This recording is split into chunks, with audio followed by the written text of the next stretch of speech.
Mardi 22 juillet 2025, 203e jour de l'année, 30e semaine. Voyance, vacances, épisode 4. Bonsoir chez vous, bienvenue à New York.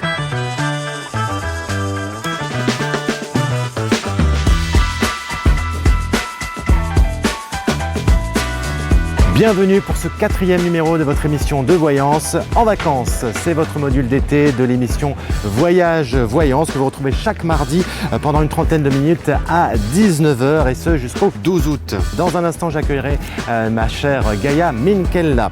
Alors qui dit vacances dit tournage en extérieur. Nous voici au cœur du jardin du Luxembourg dans le 6e arrondissement de Paris. Alors non, je vous ai refait la blague, nous ne sommes pas à New York, mais il existe effectivement dans ce jardin une réplique miniature de la Statue de la Liberté pour l'exposition universelle de 1900. Alors au programme ce soir, la question du jour, votre sujet astro avec l'œil d'Angélique, la rubrique Histoire de voyants, les voyants dans l'histoire et puis la rubrique Destination spiritualité. Sans oublier la consultation du jour avec Gaia Minkella.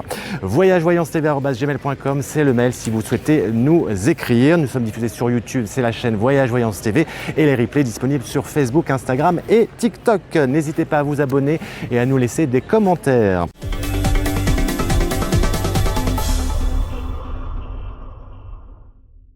Aujourd'hui, l'éphéméride, nous fêtons Marie-Madeleine et les Madeleines en général. Le prénom Madeleine vient de Magdal en araméen ou Migdal en hébreu qui signifie haute tour. Les personnes nées aujourd'hui sont du signe du Cancer, 3e décan. Le petit dicton, s'il pleut à la Sainte Madeleine, il faut 6 semaines pour calmer sa peine.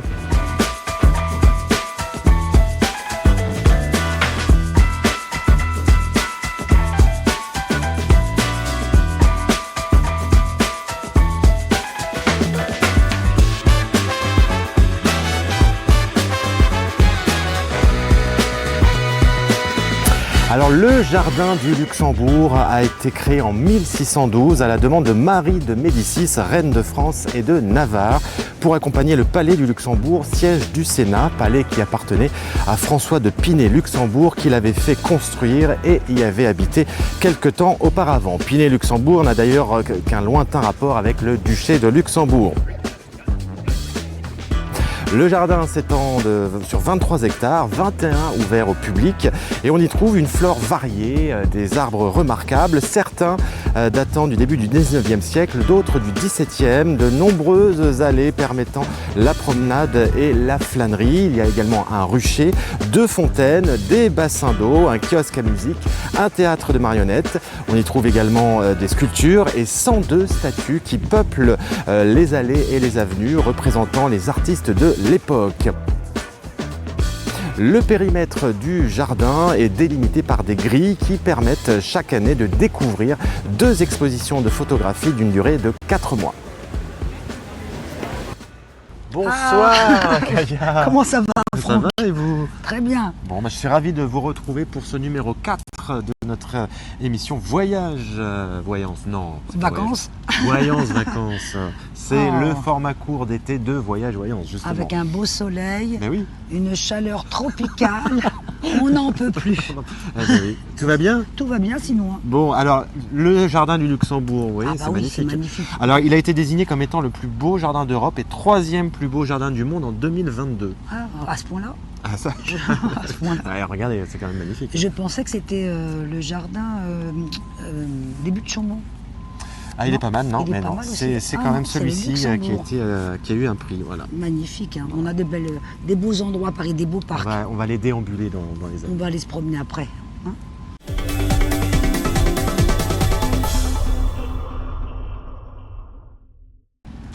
La question du jour, alors c'est votre rubrique, chers téléspectateurs, vous la connaissez tout au long de la saison, vous avez posé des questions sur la voyance, la spiritualité de manière générale.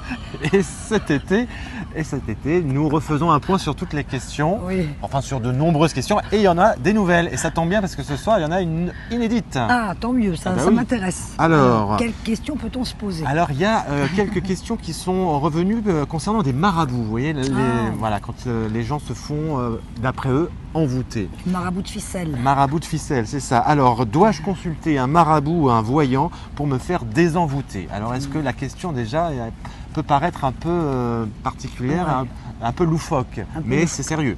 Oui, c'est une question sérieuse. Mais alors un marabout, c'est un escroc, vous voulez dire? Parce que Ça n'engage que un vous. marabout, moi je crois beaucoup à la prière. Donc les ondes négatives, on peut les enlever par des prières. Ouais. Maintenant, des marabouts qui vont vous demander des 2 000, 3 000 euros pour faire revenir votre mari ou l'être cher, il ne Ça, reviendra c'est pas. l'arnaque. C'est de l'arnaque. Bon. Et vous aurez dépensé de l'argent pour rien. Vaut mieux nous les donner à nous sur un voyage voyance. C'est ça. Faites un don à voyage voyance. Mais ça ne sert à rien. Bien sûr que D'accord. non, ce qui est écrit est écrit.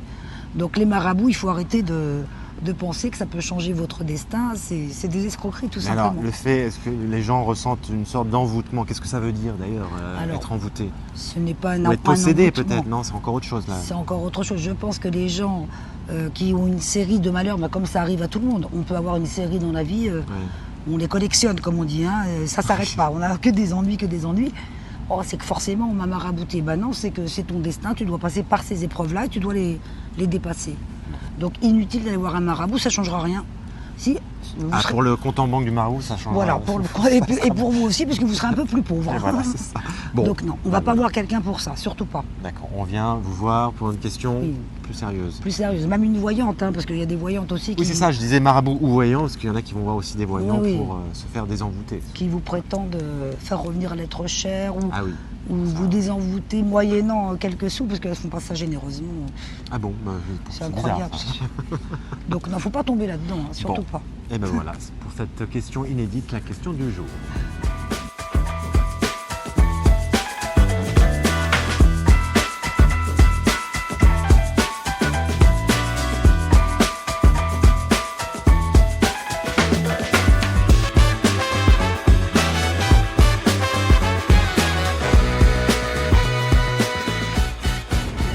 Destination spiritualité à présent, nous vous proposons de découvrir des lieux spirituels et de bien-être en France ou à l'étranger, des pays où la spiritualité a une grande importance. Alors après l'Inde, destination le Pérou. Et oui, pays d'Amérique du Sud traversé par l'Amazonie, le Pérou est l'un des pays qui tient une place importante dans le domaine de la spiritualité. Mais si vous souhaitez simplement vous ressourcer, vous déstresser et recharger les batteries, c'est également idéal.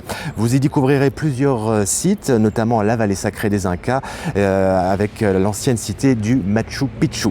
Une très forte énergie cosmique se dégage au Pérou. Les chamans sont très présents là-bas. Ils pratiquent des rites de purification de l'âme en étroite relation avec la terre-mère, comme ils l'appellent, la Pachamama. Alors cette expérience, vous pourrez la vivre si vous entreprenez ce voyage. Vous pourrez vous imprégner d'une force énergétique afin de vous libérer de vos maux et opérer un changement intérieur. Vous pourrez suivre en leur compagnie des séances de méditation et des rituels de purification énergétique pour vous connecter directement à la terre-mère. Les chamans continuent d'avoir un rôle très important dans le pays car ils sont à la fois guides et guérisseurs. Alors du côté du Machu Picchu, le dépaysement et le choc seront totaux.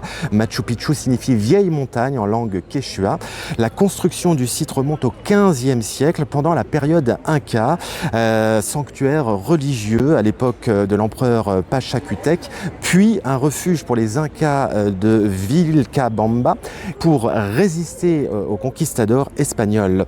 Son emplacement stratégique, difficile d'accès, était en effet leur atout pour mener à bien leur résistance. Alors la ville sacrée a été abandonnée après la chute de l'Empire Inca, alors que la construction du Machu Picchu n'était pas encore achevée. Ville oubliée durant des siècles, c'est en 1870 que les ruines sont redécouvertes et c'est en 1983 que le site est inscrit sur la liste du patrimoine mondial de l'UNESCO en tant que sanctuaire historique de Machu Picchu. C'est un chef-d'œuvre architectural incontestable. Il fait partie de la liste des 7 nouvelles merveilles du monde. Situé à près de 30 km de Cusco, le point de départ de la grande majorité des voyageurs, à 1130 km de Lima, la capitale du Pérou, la cité perdue du Machu Picchu est nichée dans les montagnes verdoyantes des Andes péruviennes, à une altitude impressionnante pour des panoramas époustouflants. Aujourd'hui, ce sont plus de 3 800 000 touristes qui y affluent sur le site chaque année. Alors, le mystère reste entier concernant le Machu Picchu car les historiens et les archéologues peine encore à comprendre sa fonction exacte et les raisons qui ont conduit à son abandon. Alors forteresse, lieu de retraite pour les empereurs incas, autant de théories et de spéculations qui en font un lieu énigmatique et captivant. Allez, je vais rejoindre ma très chère Gaïa.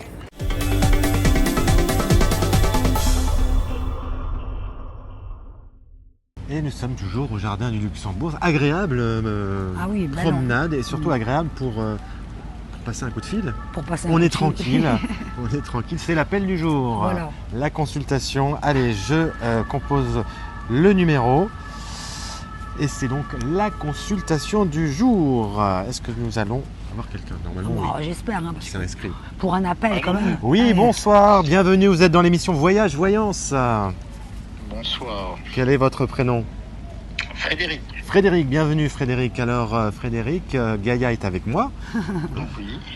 et elle vous écoute pour votre question. Déjà, est-ce que vous pouvez nous redonner votre date de naissance? Oui, le 22-02-1974. 22-02-74. D'accord. Elle réfléchit déjà, elle se concentre et elle vous écoute pour votre question. Voilà. Ça serait pour savoir, ça fait très longtemps que je suis sans activité professionnelle. Ça serait pour savoir si je vais trouver un travail, voire une embauche, un CDI. Un CDI. Oui, Et bon, dans quel domaine, oui. si on peut m'éclaircir. Si on peut creuser le domaine. Alors, Frédéric, bonsoir, je me concentre, hein, je vous dis ça tout de suite. Un CDI, ça ne sera pas avant le mois de septembre. Mais là, pendant l'été, avant le mois de septembre, vous allez avoir un CDD qui aboutit ensuite sur un CDI. Donc on va dire que vous redémarrez, on parle en année scolaire, hein, de septembre à septembre, vous redémarrez une année scolaire avec un CDI et beaucoup plus stable au niveau professionnel. Parce que je vois qu'il y a eu beaucoup de changements pour vous. Oui, c'est ça. Ça a été trop chaotique. Alors cette année, vous allez vraiment vous consolider, vous allez vous poser dans le travail et ça va très bien aller après. Le domaine, je n'arrive pas trop à voir. Je pensais plutôt à de l'alimentaire, mais bon, on verra. D'accord. Je ne mets pas mes deux mains à couper là pour le coup, Frédéric. D'accord. Vous avez déjà des pistes ou des propositions, non? Alors des pistes et des propositions, j'en ai pas. J'ai juste passé un test psychotechnique à France Travail. J'en ai passé un hier, mais ça serait dans l'électricité. Ça n'a rien à voir avec l'alimentation, effectivement. Je vois pas un travail. Mais je n'ai pas de réponse encore. J'ai juste passé le test, c'est-à-dire qu'il y avait 60 candidats. Sur 60 candidats, ils en prennent que 8. C'est pire que Sciences Po. Hein. Exactement. C'est-à-dire qu'après, il y aura une formation qui va se créer à 60 km de chez moi. Donc, il y aura un mois de théorie et un mois de pratique. Ça ne passe pas par une formation, Frédéric. Non. C'est un autre domaine, c'est l'alimentation ou l'alimentaire. Et c'est plutôt là pendant l'été. D'accord? D'accord. Bon, et ben voilà. Écoutez, tenez-nous informés surtout. Hein. Oui, faites-nous le retour. Pour le retour. Je vous tiendrai informé. Merci beaucoup. Merci beaucoup, Frédéric. À bientôt. Merci. Bonne soirée. Au revoir. Oui, ça n'a rien à voir avec l'électricité. Non. C'est pas la bonne voie là. C'est pas la bonne voie. Bon. voyagevoyancetv@gmail.com si vous souhaitez nous écrire.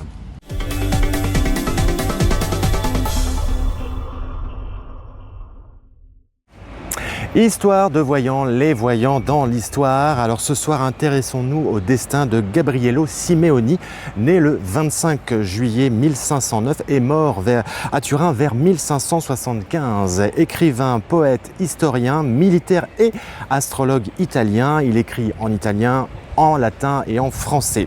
Dès l'âge de 6 ans, il montre de brillantes dispositions, ce qui lui vaut d'être présenté au pape en 1515 lors de son voyage à Florence en tant qu'enfant surdoué. Alors, à la fin des années 1528, il est envoyé en France et il est attaché à l'ambassade de la République florentine. Simeoni s'illustre en France en tant qu'éditeur et écrivain et dans le milieu des imprimeurs lyonnais. Il marque son temps et ses contemporains contemporain par son talent, ses écrits, ses prédictions et son savoir. Il est ainsi le premier à déterminer le lieu de la bataille de Gergovie dans son livre « Description de la Limagne d'Auvergne ». Simeoni a rencontré Gorico, astrologue officiel de la cour du pape Paul III, Alexandre Farnèse, et un des plus fameux de l'époque dont on a parlé dans le voyage voyance du 4 mars. Alors en 1561, il envoie à Catherine de Médicis le thème astral censé déterminer la date la plus favorable au couronnement de Charles IX. Il meurt à Turin vers 1575, âgé de 66 ans. Ce sera le 25 juillet prochain. Voilà pour le destin de Gabriello Simeoni. Marie de Médicis fit élever vers 1630 la grotte du Luxembourg dénommée depuis Fontaine Médicis. Thomas Francine, intendant général des eaux et fontaines, en aurait dessiné les plans. Après son déplacement en 1862, l'architecte Alphonse de Gisors fit construire devant la fontaine un bassin long d'une 50aine de mètres et commanda de nouvelles sculptures. De nombreux autres monuments sont édifiés dans le jardin. L'orangerie, située dans la partie ouest du jardin, datant de 1839. Le pavillon d'Aviou, autrefois appelé le buffet de la Pépinière, en 1867. Un café-restaurant, l'aqueduc Médicis, classé monument historique, toujours en service depuis 1623. Le musée du Luxembourg, qui devient en 1750 le premier musée français ouvert au public. Installé initialement dans le palais du Luxembourg, le Sénat fait édifier le bâtiment actuel entre 1884 et 1886. Votre rubrique astro du jour aujourd'hui, quels sont les signes astrologiques les plus romantiques? Ah, l'amour, l'amour, eh ben oui. Alors notre amie astrologue Angélique, que je vais retrouver, nous fait le plaisir de porter un éclairage sur le sujet chaque mardi. C'est l'œil d'Angélique. Bonjour Angélique. Bonjour cher Franck. Comment allez-vous? Mais super bien, je suis ravie de vous retrouver. Mais oui, comme chaque mardi, c'est l'œil d'Angélique. Au plein cœur de l'été. Bonjour Gaïa aussi. Et oui, on peut la saluer. Et alors, bonjour à vous tous. Donc, montrez-nous un petit peu votre livre, puisque vous avez fait un manuel d'astrologie. Spirituel. Spirituel, oui. Et oui, il y a beaucoup d'enseignements dedans, et puis surtout, beaucoup d'informations qui sont accessibles pour le commun des mortels et puis pour les astrologues aussi. Il y a un pense-bête, voilà. Donc vous pouvez le retrouver, il est paru chez le Lotus et l'éléphant. Alors aujourd'hui, oulala, attention, attention, quel est le signe le plus romantique? Ah, l'amour, l'amour. Ça va être chaud cet été. Ah bon? Oui, pour ça va être signe, chaud. Alors pour plusieurs signes? Plusieurs signes. Aïe, aïe. Donc je me suis dit que j'allais voir du côté des nouvelles lunes et des pleines lunes, parce que franchement, vous n'allez pas être déçus. Ah, bon. Donc tous les signes sont concernés, donc j'imagine que tout le monde va demander pour sa part. Déjà, il faut savoir qu'il y a un très joli triangle en aspect planétaire dans les signes d'eau. D'accord. Donc tous les signes d'eau vont être heureux en amour, plus ou moins, peut-être plus que moins. Alors on a parlé dans une autre émission du Scorpion. Donc on a parlé du Cancer, du Lion. Voilà, on aborde un peu toute cette thématique cet été. Alors on va développer un petit peu plus pour vous. Donc les signes d'eau vont être effectivement extrêmement romantiques. Alors quel type de romantisme? Par exemple, chez les cancers, c'est un romantisme qui va être un petit peu plus charnel que d'habitude. Parce que en fait, il est assez timide, le cancer, donc on va dire qu'il va sortir de sa zone de confort. On va dire qu'il va se laisser aller à plus de créativité et plus au plaisir. Donc la créativité et les plaisirs, ça peut nous donner nos créations personnelles. Et nos créations personnelles, ça peut être nos enfants. Donc il peut y avoir des conceptions chez les cancers. Donc c'est un romantisme qui sera assez concret en fait. D'accord. Après, on a les scorpions. Les scorpions, c'est torride. Ils sont emportés par un nouvel élan pour une reconstruction de vie. Ils ont un acte de foi à faire pour se relancer après des échecs passés. Donc c'est une grosse remise en question. Qu'est-ce qu'ils veulent faire vraiment? Ils vont pouvoir se poser la question. On a vu, les scorpions, c'est le signe le plus chaud. On en a parlé il Et on a vu avec tous les autres signes. Oui. Ensuite, on a les poissons. Et les poissons, ils sont en plein changement. C'est-à-dire que maintenant, ils prennent les choses en main. Ils sortent de la zone de confort. Ils ont dit, bon, on a rêvé beaucoup. On a subi beaucoup pendant plusieurs années. Et à partir de maintenant, on décide qu'on va diriger son énergie consciemment dans une autre direction où ce sera plus doux, plus tendre, mais aussi beaucoup plus, là encore, concret. Donc, on a les signes d'eau qui sont en priorité pour les signes romantiques. Maintenant, on va aller voir du côté des signes de feu, parce que là, c'est pas mal non plus. Là, moi, je dirais que les signes de feu sont en train d'aborder un changement. C'est encore là, on se trouve sur une période charnière sur les 20 ans qui viennent. D'accord. Donc, on voit loin là. c'est le début de quelque chose de très fort. Et oui, parce qu'on a la présence de Pluton en Verseau qui vient changer la donne, d'une part. Donc, il va soutenir les béliers et qui va soutenir les balances. Ça, c'est le premier point. Et en même temps, on a une conjonction Saturne-Neptune, donc Saturne qui bloque et Neptune qui est l'amour romantique, qui va être valorisé par Pluton en Verseau.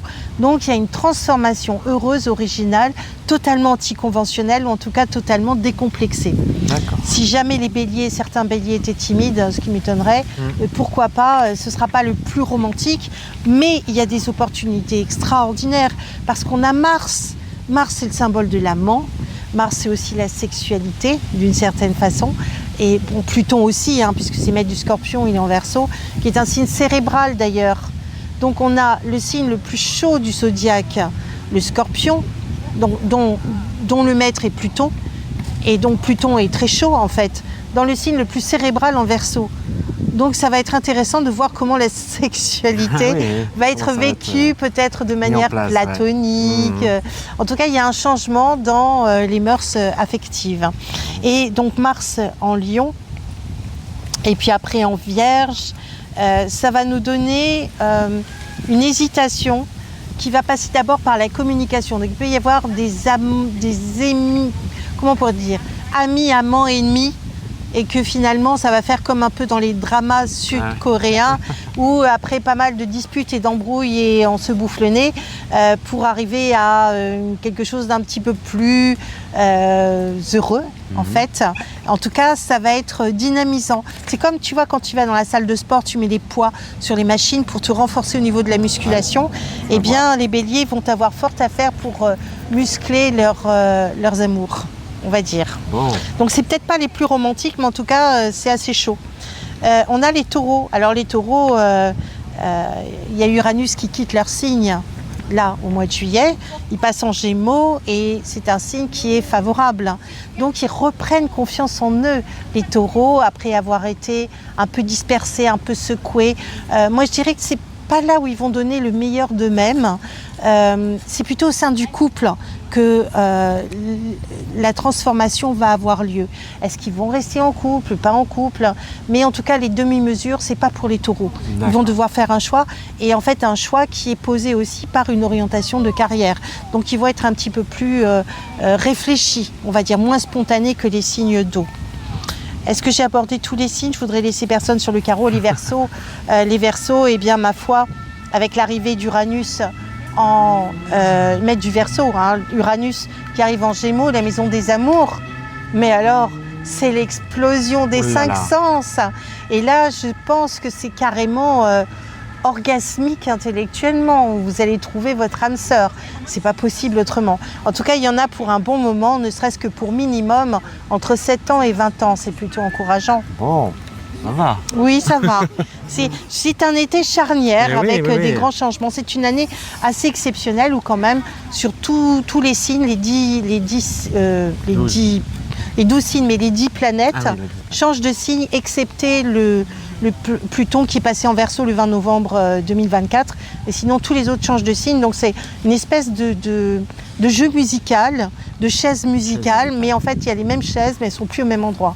Donc, ça va être très intéressant de voir comment vous allez vous repositionner. Bon, merci en tous les cas pour ce passage en revue. Alors, pour les petites vierges, j'en ai pas parlé des vierges. Ah oui. Les vierges, elles vont être vraiment favorisées parce qu'il y a Mars, le symbole de l'amant, qui arrive conjoint au nœud sud. Donc c'est une envie de revivre et de revivre de manière joyeuse, dynamique, d'aller vers les autres. Et puis ça les rend extrêmement sexy. Bon. À suivre. À suivre, alors, attention. C'est un bain de jouvence pour les vierges. Oh là là, bah, je crois que j'ai parlé de tout le monde, les balances qui sont favorisées par la présence de Vénus en Gémeaux. Donc c'est plutôt bien ça. Donc il y a plus de tendresse pour les balances. Mais ils sont coquins, les balances. Ils sont soutenus par Pluton en Verseau, ils cachent bien leur jeu. Ils sont secrets mais torrides. Bon, bah, toutes ces infos, enfin, on peut les avoir dans votre livre. En tout cas, ça peut aider.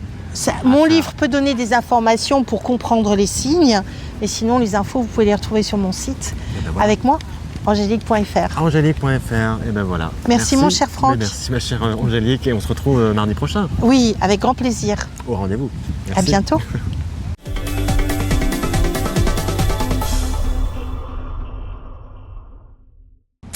Alors nous sommes le 22 juillet aujourd'hui et le 22 juillet 1879, il y a un événement marquant en ce lieu même, jardin du Luxembourg, c'est le palais du Luxembourg.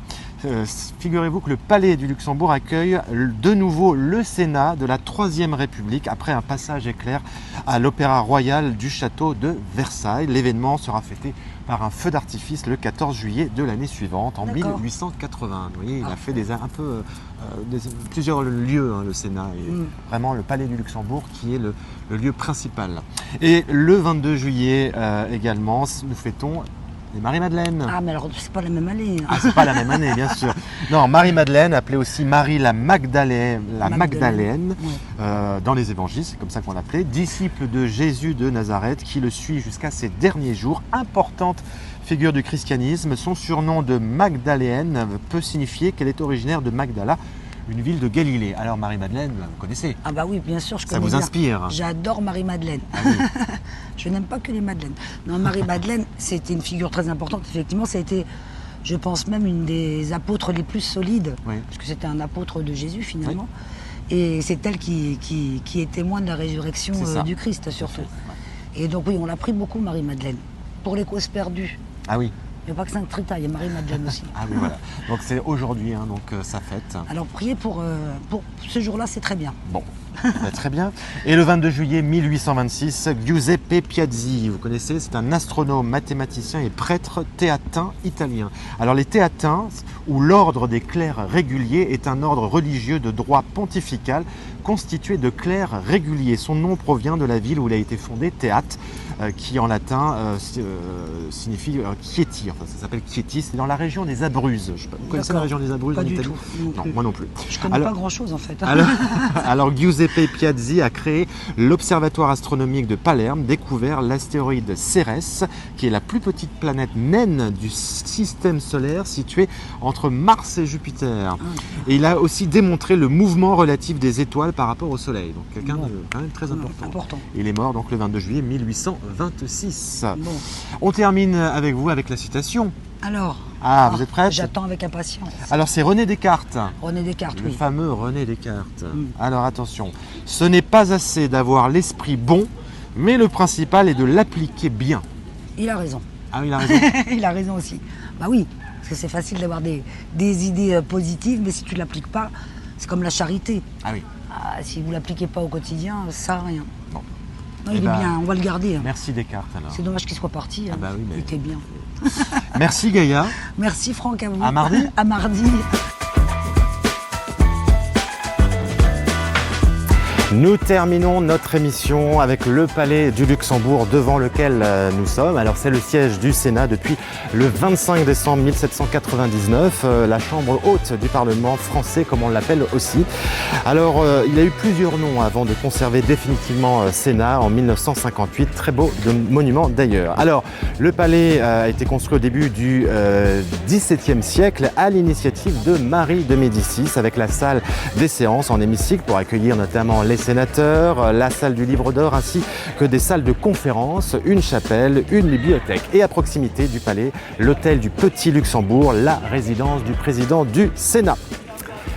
Voyance Vacances, clap de fin, ainsi se termine notre émission numéro 4. Merci à vous de nous avoir suivis. On se retrouve mardi prochain à 19h. Au programme, il y aura la question du jour. Il y aura également l'astro avec l'œil d'Angélique et puis la consultation du jour avec notre chère Gaïa. voyagevoyancetv@gmail.com pour nous envoyer des messages. N'hésitez pas à nous laisser des messages, des commentaires sur tous nos réseaux, Facebook, Instagram et puis bien sûr YouTube, puisque c'est là où nous sommes diffusés principalement. Si vous souhaitez prendre rendez-vous avec Gaïa, elle continue ses consultations, soit dans son cabinet ou par téléphone. Vous prenez rendez-vous au 07 64 35 77 03 ou par mail contact@teamgaiavoyance.com. Bonne soirée, bonne semaine, merci de nous avoir suivis. Soyez spirituels mais pas trop. Bonsoir et bonnes vacances chez vous.